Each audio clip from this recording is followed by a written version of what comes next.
These are a selection of photographs which I took on my trip to Montevideo and Buenos Aires. And it was a trip which I took to sort of get away from it all and to try and reconnect with my mum and cope with what has been and is the greatest loss that I've ever experienced and has left me feeling devoid and without purpose. I took care of my mum for many years and I owe her everything in terms of inspiration and so much more. She wasn't just someone I love. She isn't just someone I love. She's someone I adored and liked and was inspired by because of the way she weathered life. So what I'm doing with this selection of videos is I am going to narrate to you a little bit about what I saw and what I experienced and try and give you a little more insights on the photographs. Bear in mind the majority of the photographs I took in the moment without trying to frame up a shot, without trying to do anything with it. So some of them don't make any sense, some of them are random, some of them are strange. And I don't really apologize for that. You're getting a visual experience for free, so like it, dislike it, whatever you feel like. But without further ado, here we begin.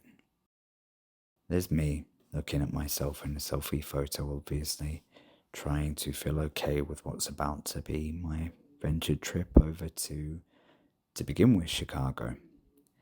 I'm exhausted, it's about 5 or 6 a.m.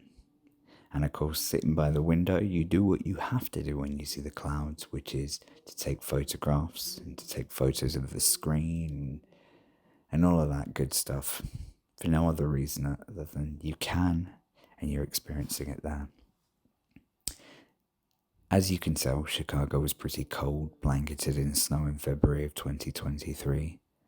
And as I descended, or we, the passengers of the plane, descended onto the windy city, I took as many photos as I could because I wanted to experience that.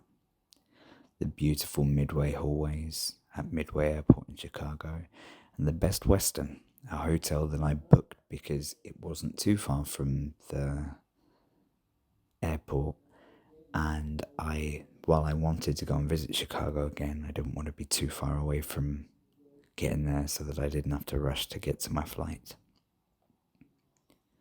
The weather clearly was cold and snowy, and walking around Elk Grove, I wanted to get something very Chicagoan. Now, I don't know whether they pronounce it Portillos or Portillos, but I went with Portillos because that's what people told me, but I think it's probably Portillos. Regardless, I wanted to get a good hot dog.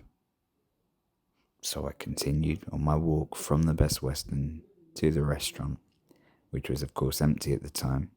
Got a few snaps of the sign, which I needed to do because, well, I needed to.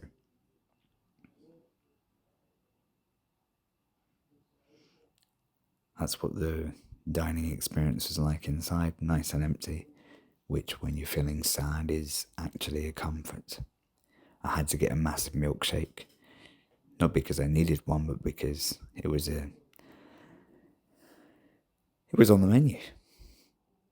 I took a photo of my reflection in the brush, in the foliage, and then headed back to the hotel for a moment, and left again at night, looking for something to eat, debating whether I'd get the Chinese food there or I'd end up where I did end up, which is the McDonald's, where some Latin staff were really comforting to talk to and really nice. And then I ended my night back at the hotel, obviously, ready for the next day.